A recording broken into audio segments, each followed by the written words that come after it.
Good morning. Happy Tuesday. Welcome to this week's edition of Not Your Normal Healthpreneur. I am your not so normal host, Benita Amos, working to be the healthy gorilla. Not Your Normal Healthpreneur is a weekly show for health practitioners who are looking to start and grow their natural health business. The show aims to help these businesses increase their exposure and reach, to better help their clients, and thus increase their income. Our intent is to connect like-minded health practitioners, to share knowledge and strategies, to inspire newbies and wannabes to accept the call to action, to encourage collaboration and cooperation among all health practitioners as we continue to create the health modalities of choice for the future. We are keen to help health practitioners gain more clients, to grow their business, to acquire more tools to help more people, and in the process to give people education and insight into some of the natural modalities that are out there, and where they might turn to for help as an alternative to, say, settling for mediocre health or resorting to the standard invasive medical procedures that are the norm today, or taking of pharmaceuticals with their potentially harmful side effects. Ultimately, we want to show how challenging the current healthcare system can work to create more profits by helping more people, so it's a win-win for everyone. So this week, my guest is Kristin Fraser, another one of my lovely health-inspired friends. And I'm so excited to talk to her because I know she's got lots to offer the world. Welcome, Kristin. Thank you. Thank you for having me. So let's get started here. Let's talk about what your business is. What kind of services and products do you offer right now? My business is called Inner Glow Getter, and I essentially help people to eat better, shifting their diets to eat more nutritious foods. And I offer that through live in-person workshops. I host retreats, and I have online coaching programs to help people take those steps to not only eat better, but understand that inner workings that they need to get over in order to eat better. Right. Yes. And I've been the recipient of some of your services, the retreat, the coaching, the meals. I like you just like light up. Oh, you got your glow. You know, that meal that we had last month at that conference, that was so good, right? But it's like, even when we did the retreat last summer, like people think that eating plant-based or raw is, I remember I had that feeling too. It's like, oh, what am I going to bring to snack on because I'm going to need something else, but so not the case. Yeah. So let's talk a little bit about how food, mindset, coaching, all of that actually plays into the business of natural health, or even health as it is. Yeah, well, it is kind of one and the same, and there's no getting out of the two. Right. You know, a lot of people think, when people are overweight or, unhappy with their bodies, they think they need to change this one thing. Like, okay, I need to change my diet. I need to change, or I need to work out more. Yes. And they soon will discover that it's quite integral in all aspects. And if anything, I think mindset is probably the deeper one to work with. And mindset, a lot of people think, and including myself in the beginning, I thought, okay, I just need to like make these positive affirmations or think positively, and that's what's going to make the change. Right. And it's quite a bit deeper than that. It's a lot of inner working, a little inner healing, but it's something to really be excited about. I think even with you, I remember when we talked about breath work, it was like we have this initial like resistance or fear of like, oh, what is that? That seems kind of weird. And I actually think it's so exciting. And as you probably are aware now, it's like exciting to dive into these things. And that's what I want people to let go of, this fear of inner work. Like inner work sounds like, oh, I'm going to go to these depths of dark places or something like that. And it's like, but all that joy is inside of us, and all that happiness is actually in there. It's kind of just pulling away the layers of the onion a little bit, and it's beautiful once you get there. Well, yes, and you talk about pulling away the layers of it's. I look at my granddaughters, right, who are 5. Yeah. And they know what it's like to be innately happy and healthy. Yeah. They don't know any other way. Yeah. So when you talk about that inner work, that's the inner work that I'm really striving for, is to have that same joy that they have, right? Because Yeah. wouldn't that be a marvelous world if everybody felt like that? Yeah. And we do have it. We all Yes, have it. It's yes, there. yes. And the funny thing is, and I really want to also speak to like a shift for me in the last probably year of my coaching has also been this idea of really letting go of this idea of being perfect. Like really, I think too, sometimes the health and healing journey can become, oh, I want to eat better and to feel Mhm. better. And it's all about better, better, better. But Yes. it's like becoming better is also embracing the not so great parts of ourselves, Yeah. and that's what I think is the best part, when you really get to that point of like, oh my gosh, I don't have to be perfect to be Mhm. perfect. Like I Yes. just I don't have to eat perfectly even. For me, that was a big thing, especially as a health coach. I really held myself on this pedestal of like, I need to be here in order to help everybody. And it was like, no, like I just love, it's so liberating to just be. Yes. It takes a lot to get there, and it's like the best thing ever. Well, But that yeah. that's so interesting, because I'll have people who say, "Well, you must be a vegetarian." Hmm. No. No. You don't eat pizza? Yeah, I do. Hmm. I Oh, just absolutely. I just always try. I guess I would say I'm always trying to do better, right? Yeah. Yes. And And so it's if the I little if I things eat each something day. that I know my isn't really necessarily great for my body, it's like, well, that's okay. I'm aware of that, right? It's just that's not my standard diet. Exactly. When it just doesn't have to be your norm. And it's Yes. really like getting in touch with your inner compass. I think a lot of people just don't know, they only know one way that kind of makes them feel bad. And so Mhm. then they strive to like want to only eat this thing that makes them feel good, not realizing that there's a little bit of integration of both worlds that's okay. Yes. Um and that's where a lot of the mindset and the deeper inner subconscious work comes into play. And that's what I love sharing with people. Nice. So let's go back. Let's talk about the catalyst for starting your business. Yeah, the catalyst. The catalyst was, of course, my own personal journey. I have had no interest in ever, ever being a health coach. It's funny because, yeah, my journey really was more. I would say I didn't choose this journey. I think this journey chose me.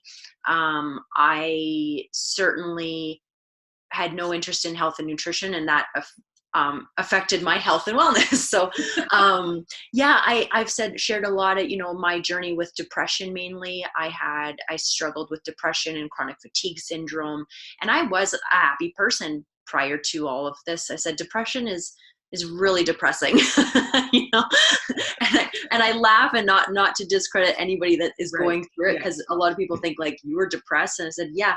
So I wholeheartedly can relate, and that's my passion now, is helping people come out of that, because it's so unnecessary. It's not unnecessary. It's, in a way, I feel like it's such a gift. So when people are suffering in that way, I think, wow, you're one of the lucky ones. Like, just hang in there and know that there's a way out. And when you get Mhm. out, you'll see the blessing. You won't see it when you're in it.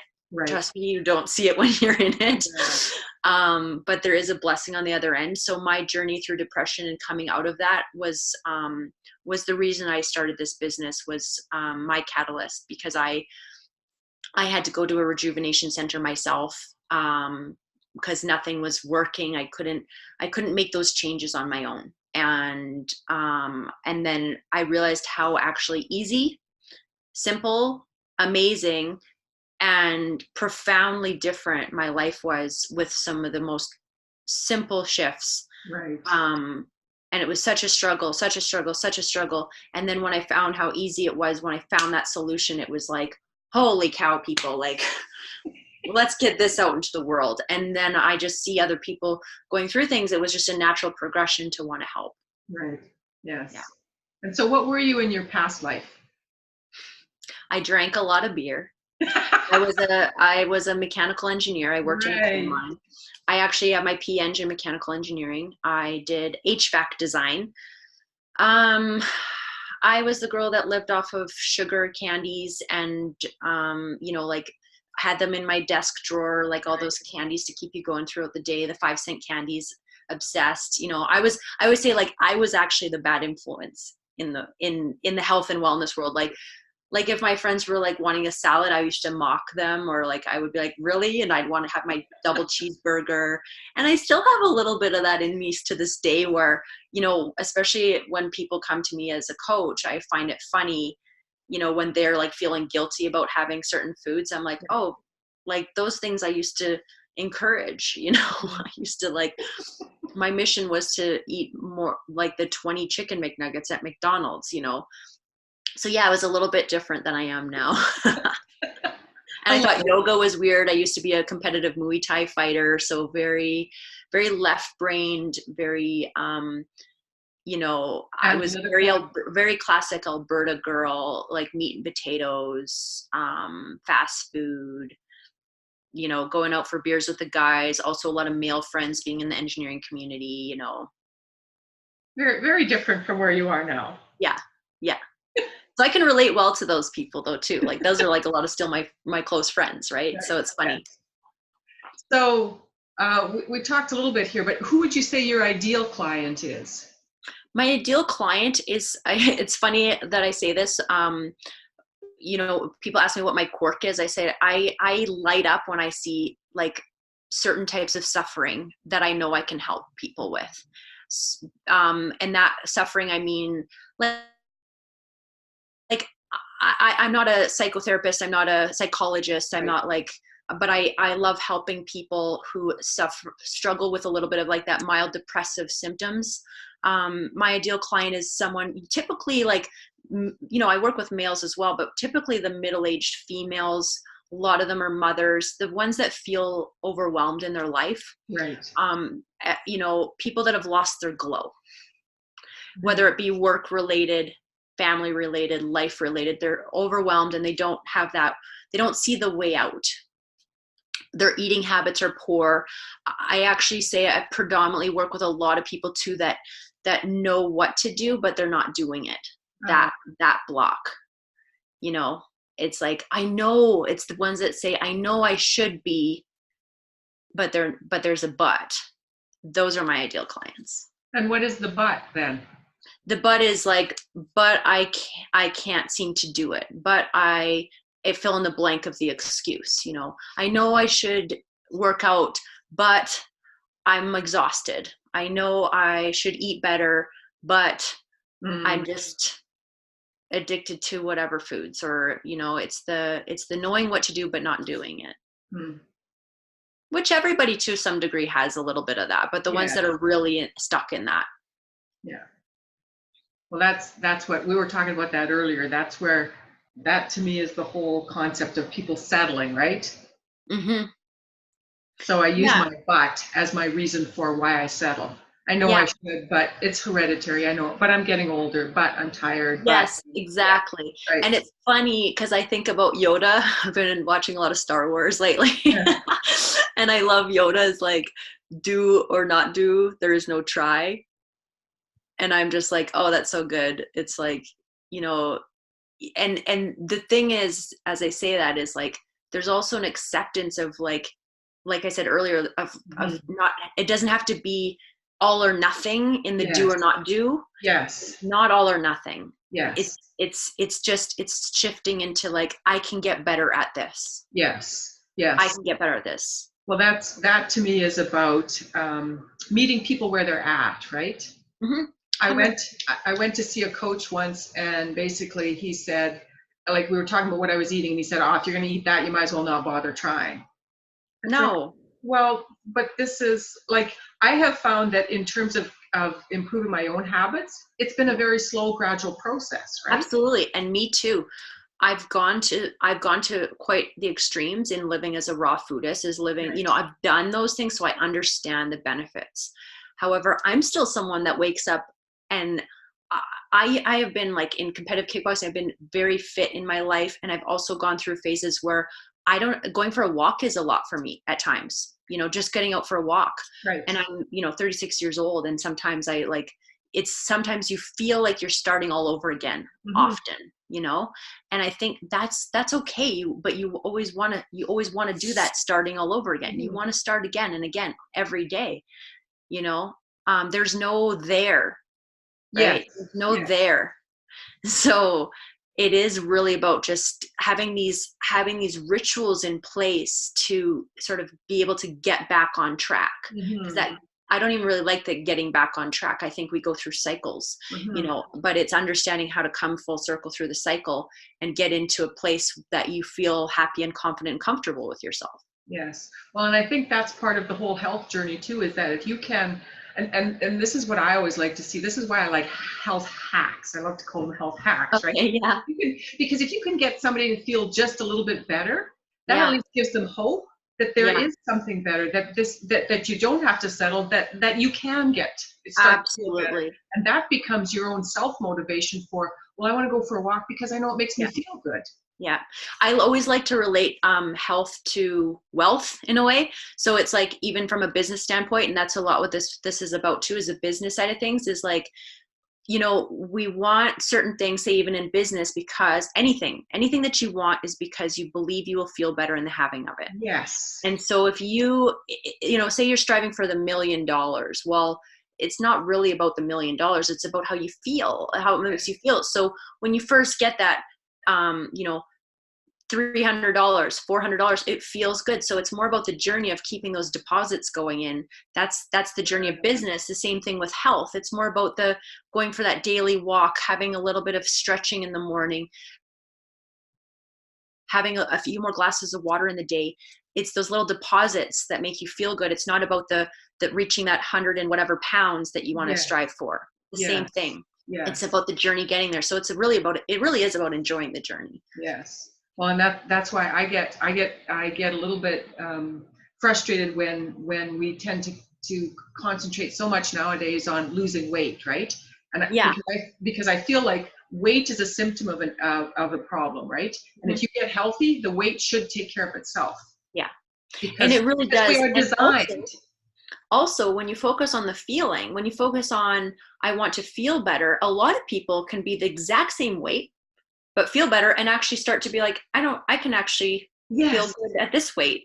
And then it's just ironic how when they start to let go of that weight loss, I call it like, you know, shedding the emotional baggage. I don't talk about weight loss. I say, how many pounds of emotional baggage would you like to release? You know, and we focus just on that, you feel better. You may not even have lost a pound, but you release that. And that's why I love breath work so much too, is like, I see it in so many people where they're just like, wow, I just like release that emotional ick around how you feel about your current weight. Yes. You know, and we are not designed to live our lives in ick, as you call it. Yeah. No, not at all. We're meant to shed the ick on a daily basis. You know, we take physical showers every day. We also need emotional showers every day. And I find like that's a huge shift for people when they start to focus on that.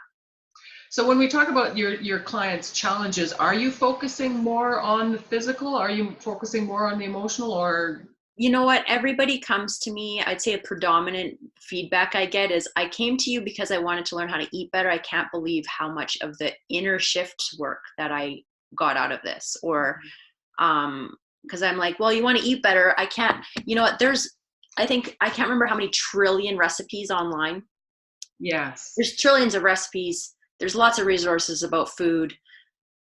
It's the food is the simple part.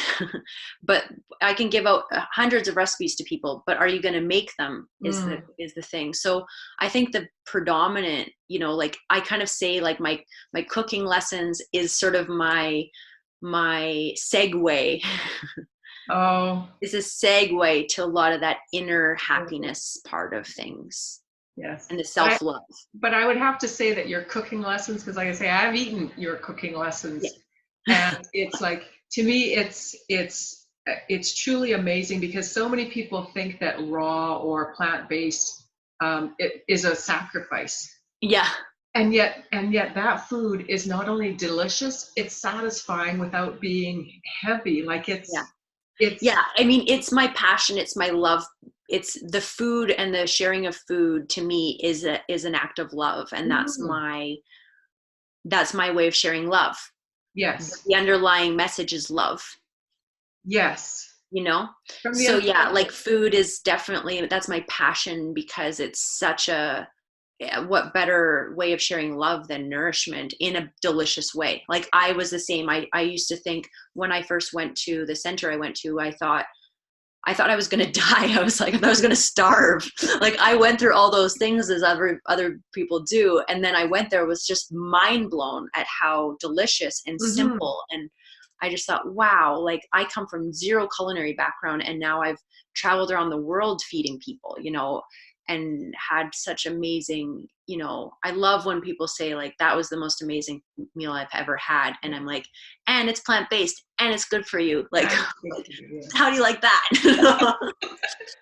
Well, I want to put a little caveat in there though, because you say, oh, it's simple, it's easy. It's like, it's a skill. Because even when you did that webinar there a couple of weeks back, right, and you're saying, you know, fix this and fix this, I was like racing around trying to keep up. It's a skill that requires some practice. And I appreciate that, because it's something that it doesn't take that long. I give people, like, you have to give yourself some patience and some practice with, like, give yourself a 6 month to, I mean, a lifelong window, really. You want to always be practicing. I still feel like I have a beginner's mindset when it comes to cooking even. And, you know, but it doesn't take much to get to a point where you make some delicious shakes that you enjoy. It doesn't take much to get to that point where you can start feeling the results of some simple dishes. However, you're right. I mean, it does. I was like making a raw carrot cake, for example. I did this on my workshop on Saturday. The first time you make it, it might take you 20, 30 minutes.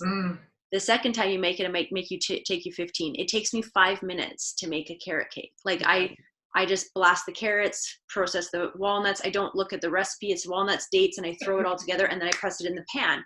And yes, I realize I've made carrot cake maybe 30 times or more. I don't know. But so for the first person to go up and make it, it might take them 30 minutes that first time of like reading the recipe, getting the measuring cups. But that third time, I promise, like it's 5 minutes for most people. It doesn't take long once you're like, oh, this is actually easy, and you get there. Well, and I think like we were on that call for an hour, and I think it was another hour before I was done, and then probably the cleanup, right? Exactly. But like, the soup, that cauliflower soup was like divine. The protein balls, oh my, like, and those were so easy. Those were so easy, right? Yeah, exactly. So nothing is not doable, right? It's just taking that time, and you're totally right. It just takes some patience and some practice and repetition. Yes. You know? Well, because it amounts to, for most of us, a re-education. You know, as opposed to the way we were raised in terms of what we cooked for meals. Of course, exactly. And I say I was trained, my culinary education is all in plants. So I actually think it's funny because I had I didn't really cook before that. So I was used to just box food and whatever.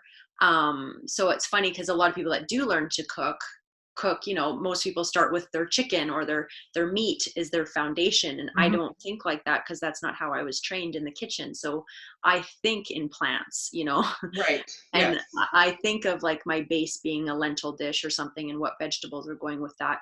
So I'm grateful for that, to my culinary training being plant-based. Yes. So, because we do need to kind of rewire a little bit in that, how we think of a plate of food. Yes. Well, and again, like, did we make that taco salad with the mushrooms? Was that one of them? Like, if you didn't tell people that there was no meat in there, like I couldn't tell by the taste of it. Yeah. My dad says the same thing. And my dad's always my little, like my, I don't know, my source of like the normal people world, you know, and he says the same thing about that the taco dish is like, he says you wouldn't even know. Nobody would know this isn't meat. You didn't tell them. So good. Yeah. Okay. So what are some of your pressing business challenges right now, and what are you doing to overcome some of those? Great question. Pressing business challenges, I would say an ongoing one is just always because when you're in business, you're in the creator role. You're the CEO. You don't have your boss to go to and say, what do I do next?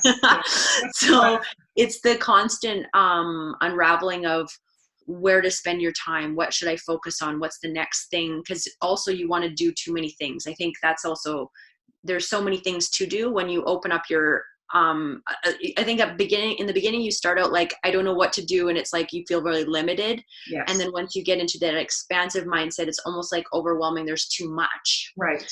So finding that balance of like, and that's why I find meditation, like when you say, how do I overcome these challenges? I use meditation and something called Theta healing, which is what I include in my programs now, because Theta healing is essentially working with the subconscious mind. A lot of like meditation to me is like imperative as a business owner. Right.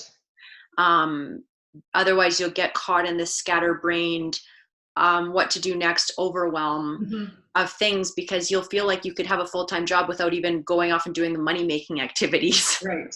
Yes. Which is like creating a course or whatever. So, yeah, for me, I don't even really say it's a challenge anymore. I find I'm very comfortable with my challenges, and like I said, I use Theta healing, and by that, to give you like a 2-second blurb about it is, please, I think about the outcome I want, and I do a visualization that allows me to feel into already having that outcome.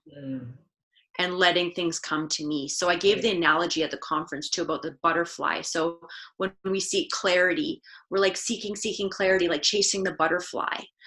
And really, to find clarity, you need to be clear. You just sit and you be clear and you feel into clarity, and it feels calm and it feels easy and it feels whatever. And this is the Theta process that I go through. And there's a whole kind of meditative part of it. And then what happens is the butterfly lands on you. Right.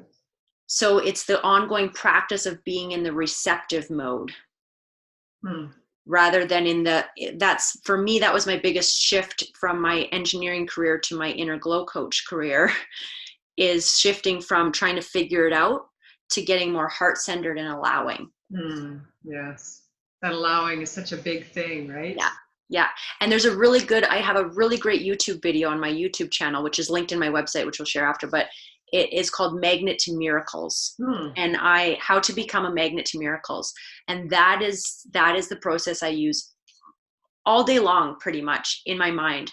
As things uprise, it's kind of almost naturally embedded in me now, but it's taken years and years and years of like practicing and trying to figure out, I'm like, what is it I'm doing that I can explain to other people how to do? Right. And that video really explains it too.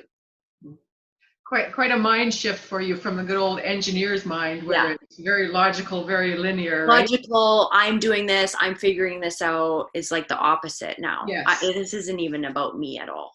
Yes. So what gives you the most joy or excitement? What are some of your successes or wins in your business?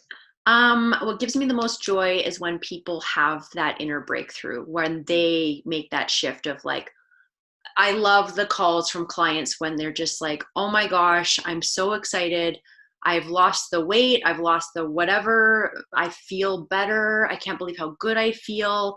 Like just even the other week, a private client just thought, we did some shifts with his diet. He's like, I cannot believe how easy this was. And, and he came in with all the doubts, all the fears, especially men. Women tend to be, I don't know, a little bit easier typically, but he was just like fascinated. I love watching that when people find, and they get those inner shifts where they realize they're like, and they're saying it from their own selves, like, I'm doing really good. And I ate pizza the other night and it didn't even bother me so much because I feel so good otherwise. And I'm like, that's it.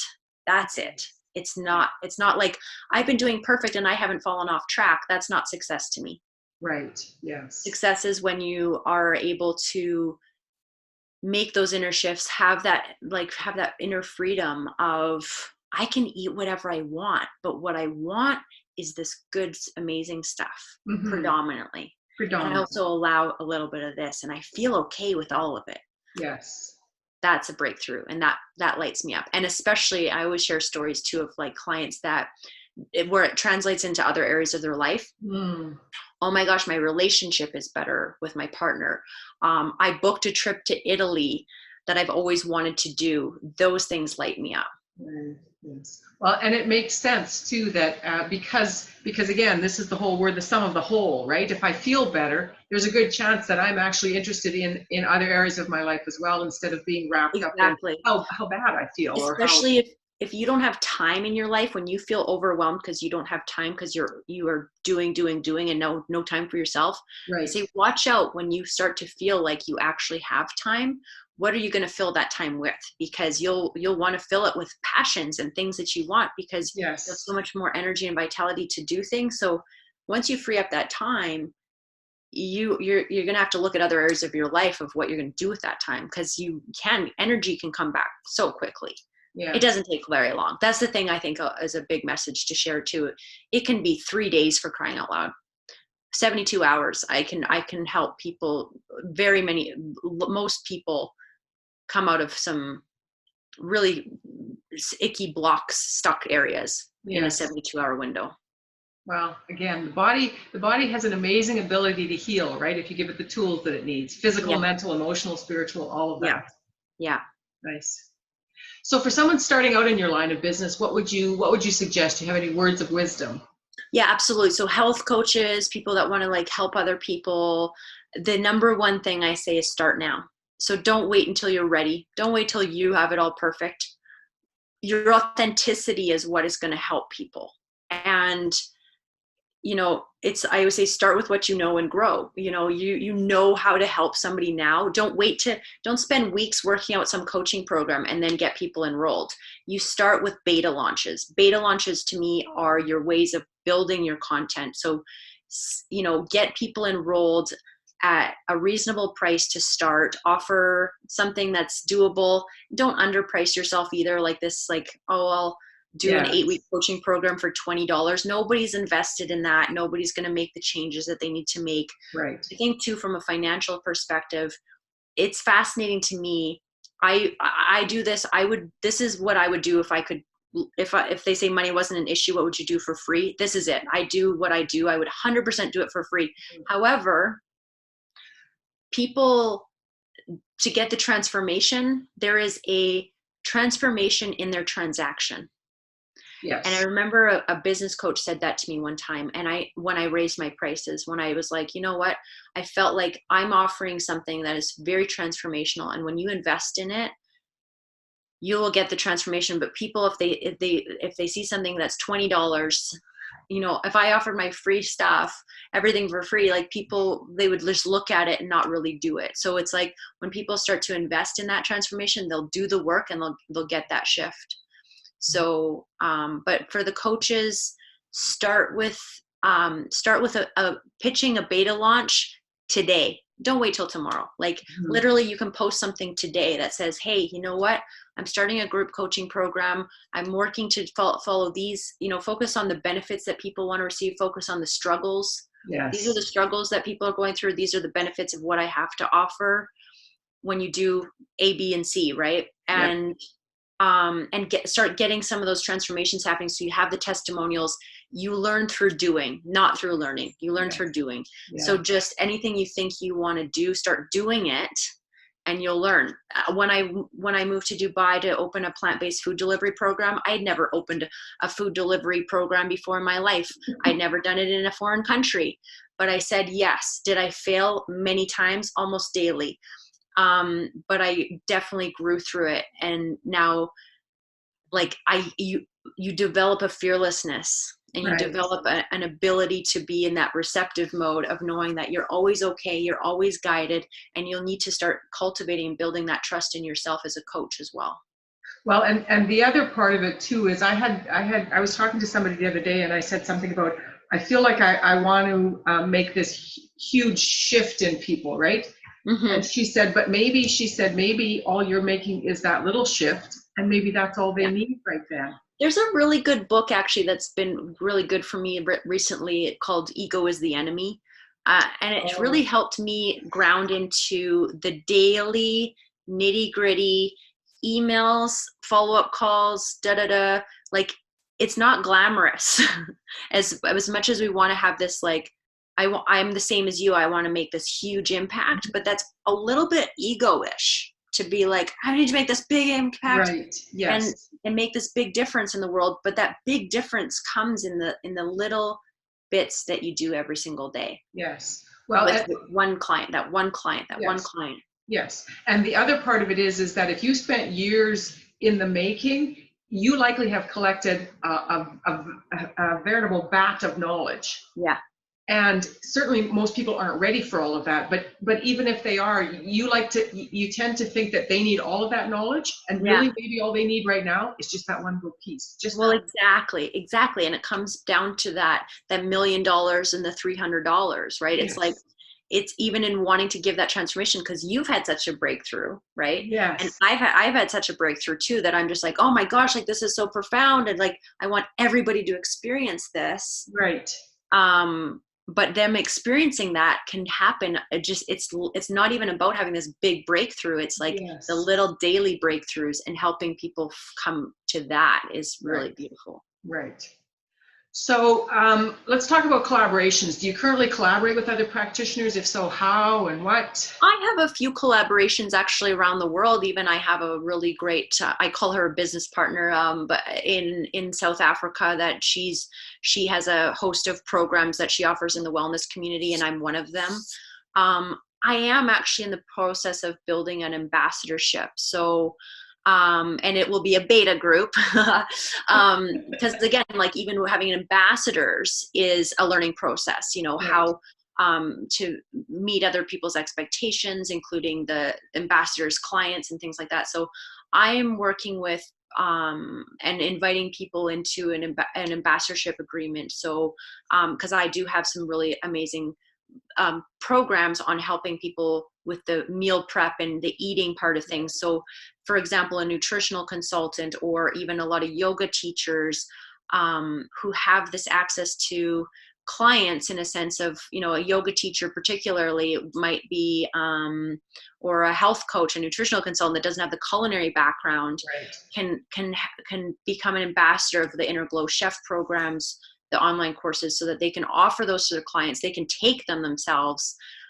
to build their own food, culinary abilities, and being Right. able to cook better, eat better. Same with yoga teachers. They may be in front of all these people teaching yoga, but don't have a way to support them nutritionally and with Right. food. Yes. So they can also have that opportunity, and it's a good financial benefit for them too. They have something else on their shelves to offer Right. people. Yes. And we all need that. I know. Yeah. Yeah, we absolutely. And I think it's like, for me, had I found a program or something that I thought was great to represent, I would have jumped on that bandwagon a long time ago. Mm-hmm. I had this calling of like, I want to be I felt like I needed to create something that was easy and practical. I did all this culinary training, trying to find that, and realized I couldn't find something that existed that was really like based on like practicality, Mm-hmm. When I teach people, I give them the list, like the class that you took online, that was like, you're doing an energy ball, you're doing a soup, you're doing things that you're learning 4 different things. Mm-hmm. The salad, the dressing, the main dish, it takes you a little bit, but you actually get to eat it for the week. Yes. You're not sitting there just doing like cakes class all day like I did. And it's all like gluten-free baking for a whole day, like I learned that way, but I took all that training and put it into more practical way of learning. Nice. So how are you currently marketing your business, and are you seeing success, or are you looking at other options? Yeah, no, I had a lot of success. I've been very fortunate. I love the phrase spiritual marketing, or because I think of my marketing too. I think like my greatest marketing has come from my meditations, from like my ideas come from meditation. My ideas come to me. What works really well, like to share for other people, to that I would suggest is that value ladder, is that looking at how can I give a lot of value to people that's affordable, that's that bite-sized piece. I have a lot of volume of people that come onto a free online training. Right. I give out the shopping list, the recipes, we do an online class together. I offer that for free often. I also have I have workshops that are like 4-hour workshops where you get a 70-page booklet of recipes, guides, flavors of the world, A to Z vegetable cooking guides. We sample and taste all kinds of things throughout the day for $100, you know, a 4-hour workshop. Mm-hmm. So I have a lot of these sort of bite-size things that people can jump into. And then from there, there's higher ticket programs that people can get into. And for me, it's just about helping people where they're at. And then slowly the right ones will want to work with you on a deeper level, making sure you have a bit of an array. You know, I have a few higher ticket coaching programs that really work one-on-one into deeper transformations. You know, I only take a handful of clients in those. And that from a financial perspective also can be my livelihood. My livelihood from my group coachings is also another source. So there's several sources of income in my business model. But I've really learned to pace myself and focus on what's a greater form of value that I can offer to a larger amount of people with less time. So rather than doing a cooking class every single week like I used to at different locations and maybe making $300, $400 from a cooking workshop, that is a lot of marketing, a lot of work and whatnot. And then of course some upsells into coaching programs. I focus a little bit more on like that. Where's that one class that I can offer once a month that's high value, that's all these things that they need, and have a lot more volume of people. You know, we have 30 people in a class. Like last weekend was a good class, like 30 people in that class. And then you're spreading your message to more people as well. Yeah. And then, you know, always stay in contact with those people. Like those 30 people are in my community. Those are people I don't expect everybody to buy something else, but I also have checklists that I offer. And what are you interested in? It's really about guiding them into how you can help them. Some people just want to come, some people want to just come on a retreat, something immersive that they can enjoy and experience and go back to their lives. And some people really want that month-to-month support of how can I really integrate this in my life? And some people are like, I'm good. I'll see you at another cooking class. I just want a few recipes from time to time, you know? So it's just like getting a feel for what people really are looking for and being able to offer that to them. Right. So the future of your business, where are you going? We're glowing global. We're glowing global? Global, is that what you said? We're glowing global? We're glowing global. The future of my business is, I like to think of the word infinite. Nice. I'm like you, I want to make a big impact. I just want to have a very large community, especially in my Inner Glow cooking school, which is the online program. It runs for a year. That program to me is like my meat and potatoes as a plant-based instructor. My meat and potatoes. That's where I feel like I can offer the most value. Right. And be able to have more and more people. And as it grows, I'd love to bring on other culinary instructors so it's not just me teaching as well. And so there's a lot more, even more value, and be looking at, I love training with international chefs. I love cooking with international chefs. And like, that's another thing I want to do, like flavors of the world. You know, I already have a lot of that in my program, like Thai cooking, Mexican, you know, Mediterranean, all of these, like Italian, everything. But I really love the idea of like working with other chefs around the world and then healthifying recipes. That's what I'm good at. So, and then sharing that with people. So who would you say has been a real source of inspiration for you? I always say the word Chad Sarno, the name Chad Sarno to me is a huge inspiration. He's one of the world's leading plant-based chefs. And I just love his, he's just a very talented chef, but also the most humble, down-to-earth, heart-centered person. He's just one of those brilliant minds that I really respect and admire. And he was someone that I found, like, you know, he had started the menu at the Tree of Life facility where I had gone to, and he has, you know, worked internationally with plant-based restaurants and all these things. And I remember just following his journey and always going to his website. Even when I worked as an engineer, I would just like wake up every day, go to the office, and I always opened his website first just to look at his food. And I've had the opportunity now, he's also an epitome to me of like when you admire someone, go meet them. Yeah. So I did. When I went to New York to culinary school, I went and I met him, and he's become a dear friend and a mentor in ways to me. And now I like talk to him. It's like this was someone that, so he was an inspiration to me, and now he's in my life. And I've actually done an event with him. He came for the Avena conference years ago, and I got to be a sous chef too. So nice. So cool stuff like that. I think there's a lot. I mean, there's a lot of people that inspire me. Anybody stepping out of the box to follow their heart inspires me. Nice. So tell people how they can get in touch with you. People can reach out to me at innerglowgetter.com. There is a free recipe download there that is awesome. I think the cauliflower soup is actually in that recipe download, but definitely the Tomka Nogai soup, which is like a 15-minute amazing dish. So there's a free, it's called a healthy kickstart package, I believe, right. on innerglowgetter.com. Right. There's a contact me page. There's the YouTube link, so you can go to YouTube channels and look at some of the videos there. But yeah, I'm very easily reachable. I check all my emails. People are more than welcome to also go. My Facebook page is Something to Chew On. Go on there, send me a private message if you want, a direct message, and I'm happy to help in any way. Nice. Okay, well, we're at our time limit here, so we needed to cut it here. We did it. Thank you very much for joining us this week, Kristin, the Inner Glow Getter. Thanks for sharing your story and your insight. We love hearing all about people who are making a difference in the world. And then thank you to everybody for joining us. As always, we appreciate your feedback. So if you enjoyed the show, please let us know and spread the love. And then tell your friends. And if you have suggestions for anyone you'd like to see, please email me at benita@thehealthygorilla.com. You can also go to my website. Coming soon is my 15 easy hacks for more clients, more visibility, and more income for natural health businesses. And then join us again next week, and let's keep this natural health movement going.